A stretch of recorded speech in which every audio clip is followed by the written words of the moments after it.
Good morning sa ating lahat. Tara mag-layout and design tayo ng ating prayers for the GC guys. Use ng cellphone tayo.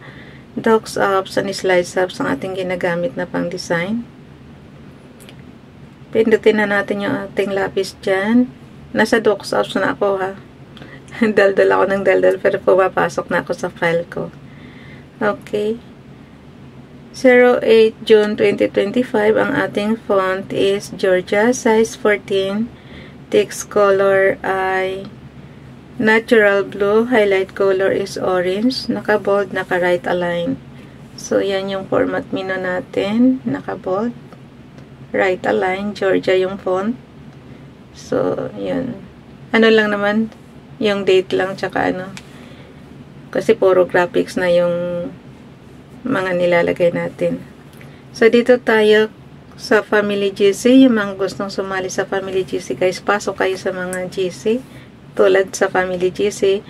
Pakikontak lang yung aming founder, Harry P. De La Cruz, or yung mga admins ko, founder Moti, admins Roger Pakatang, Eileen Samarin, Aiki Akma, Sara Golingana, na Elsa Samarikat, ang inyong lingkod, Ralph Lion, Pag-Vlogs. Pakisubscribe na rin sa kanila mga YouTube channel, like and share na rin ang kanila mga video, and pag di kalabisan, mag-comment na rin sa comment section. So, dito muna tayo sa kay Nanay Elsa sa America. At yung gusto magpa-member guys, i-add nyo lang and then i-confirm na yan ng mga GC. Since inedit ko na naman yung ano, yung day sa prayer mo, ginawa ko siyang Sunday.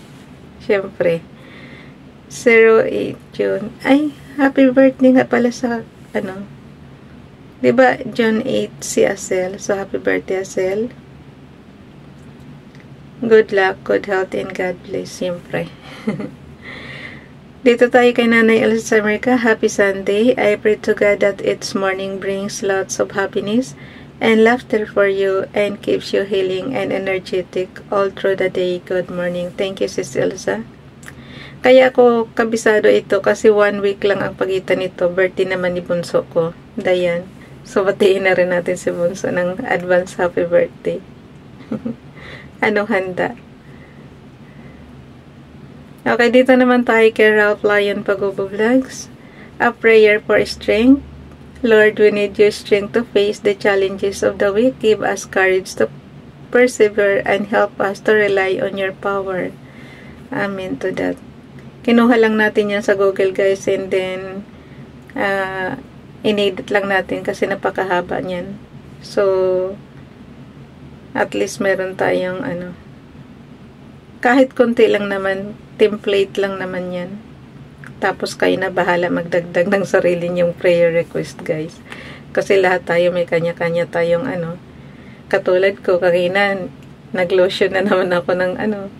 Ang alam niyo na, yung aking cream dyan na pang ano sa balikat natin. Pang ano yan ng pain eh. Pang alis yan ng pain. Kaya maganda ngayon sa akin yung parang may mint na, parang may menthol na ano, na flavor. Kasi mararamdaman mo talaga yung parang ano niya, napakalamig niya na hindi mo maanahan.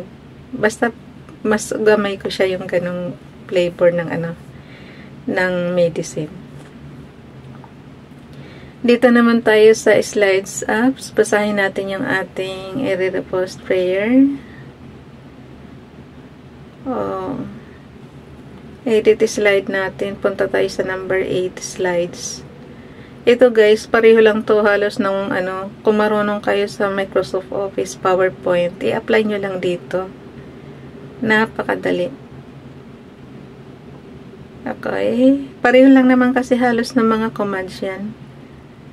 Kaya yung mga kabibili ng CP, i-explore nyo lang ng i-explore, madali na. Kaya, ano ko, kasi 3 years na rin naman tayong nag-ano dito, nagtuturo ng mga basic lang na commands. So, expected ko na nakabisado nyo na yan. Kasi nung una, masipag-sipag pa ako mag-tutorial eh. Ngayon kasi, basa na lang ako na basa. Tinatamad na. Pero, ano naman, okay naman guys. Lagi ko naman sinasabi explore lang. Kasi sipin nyo naman yan eh. Kaya madaling malutunan. Okay, dito tayo kay Princess Diane channel, yung repost prayers natin.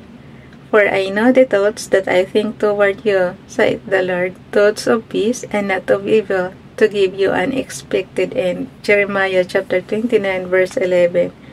Tingnan niyo yung Bible niyo, guys. Dito naman tayo kay Ralph, yung kanyang Hebrews prayer noon. Galing to sa Hebrews Bible. Ito yung gustong-gusto kong version na gusto ko kasi matutunan yung kaya lang dapat yan ang isali sa sa curriculum ng education, yung Hebrews language. Kasi sa English, na tayo parang sinakop kasi tayo ng Amerikano, kaya kahit hindi ka nag-aaral, marunong ka mag-English kasi nga yung syempre nung araw English speaking, 'di ba? Kaya kahit grade 2 lang nung araw, matalas mag-English. Pero ito kasing Hebrews, hindi naman tayo sinakop ng Israel. So, kumbaga sa mas maganda itong isama sa curriculum ng education. Tehillim, Psalms chapter 111, verse 10. The fear of Hashem is the Reshit Chakma, Shekel to have all they that live by it.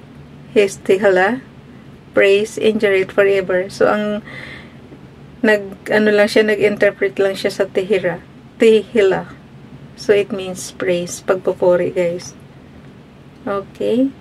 And syempre, yung Tehillim is Psalms sa inyong Bible. Para maintindihan nyo mabuti, nyo lang yung Psalms chapter 111 verse 10. Kayo na mag-explore ng interpretation yan. Ulitin ko lang. Tehillim Psalms chapter 111 verse 10. The fear of Hashem is the Reshit Chakma, Shekel to have all that live by it. His Tehillah praise endureth forever. Dito naman tayo kay Ronilo Ligaspi Vlog. The counsel of the Lord standeth forever, the thoughts of his heart to all generations. Psalms chapter 33 verse 11. Sa Light Bible niya kinuha. Dito naman tayo kay sino to? Kasi nagrarambol na yung paningin ko. Okay, kay Donalyn muna tayo sa Facebook. Donalyn, thank you Lord for your grace, for your mercy, for your forgiveness, for your protection, for your guidance, for your friendship, for your peace, for your unfailing love, for being my Savior. Ang sa akin yan, guys, pinaiksian ko na. Father God, thank you for everything. Sa lahat-lahat talaga ng good blessings na dumating sa buhay natin. Thank you so much. And gabayan niyo po kaming lahat, Father God, mga kapatid ko na nasa malalayo. Yun. 3 na lang kasi kaming naiwan na magkapatid kasi syempre wala na si Dodong. So, si Baby na lang, si Teteng, ako, 3 na lang kami. So, pakigabayan niyo kami, Father God. Habaan pa buhay namin. Mas bata sa akin yung kapatid ko. Pero siya yung naunang namatay. So, inaano ko na rin na yung buhay natin is hindi na rin ganun kahaba. Kasi nga yung mas bata sa atin is nauna pang namatay. Ewan ko ba't namimiss ko mga kapatid ko ngayon. Malalayo na kasi kami. Dito tayo kay Ronilo Ligaspi Vlog. Ay, ando lang natin. Si Dodong kasi sa yun, mahirap talaga ang trabaho ng driver, kaya maaring rin yun. Kaya nga tayo mag-relax-relax na tayo. Ayaw natin sapitin yung nasa abroad tayo mamatay. Gusto ko pa rin yung doon kung saan ako sinilang. Okay, dito naman tayo kay Ralph Lion Pag-Vlogs. Exodus chapter 21 verse 12 to verse 17.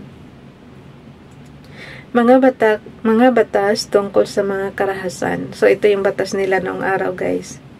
Verse 12, Sino mang manakit at makapatay sa kanyang kapwa ay dapat ring patayin. You see? Napakahigpit ng nila, parusa nila. May death penalty sila nung araw.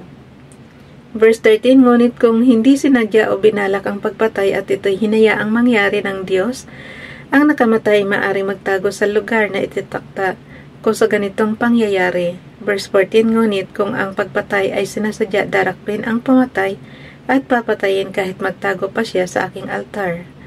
Verse 15, sino mang magbuhat ng kamay sa kanyang ama o ina ay dapat patayin. Grabe guys, oh. Samantala ngayon kung sagot-sagutin ang mga magulang is ganun-ganun na lang. Pero nung araw, grabe naman din ang parusa. Verse 15, sino mang magbuhat ng kamay sa kanyang ama o ina ay dapat patayin. Halak ka. Bad. hindi na yan applicable sa natin, sa generation natin ngayon guys. Verse 16, sino mang dumukot ng kapwa upang ipagbili o alipinin ay dapat patayin. Grabe naman, oy. Verse 17, sino mang magmura sa kanyang ama o ina ay dapat patayin. Di, number 1 na yung former president natin na palamura. Si Rodrigo Duterte, diba? Palamura yun. Yung verse 17 guys, sino mang magmura sa kanyang ama o ina ay dapat patayin. Grabe. Pati nga Santo Papa minumura noon Ay, nako. Pero sa atin kasi sa bansa natin is walang ganyang death penalty. So, kanya-kanya kasing bansa yan guys, kanya-kanya patakaran. Kaya nga kung mag-abroad kayo, kung OFW kayo, alamin nyo kaagad ang batas kung saang bansa kayo naroroon para hindi kayo mapahamak. Kasi karamihan ng mga bansa, lalo na sa mga bandang Middle East, puro ang parusa talaga niyan is death penalty. So, yan.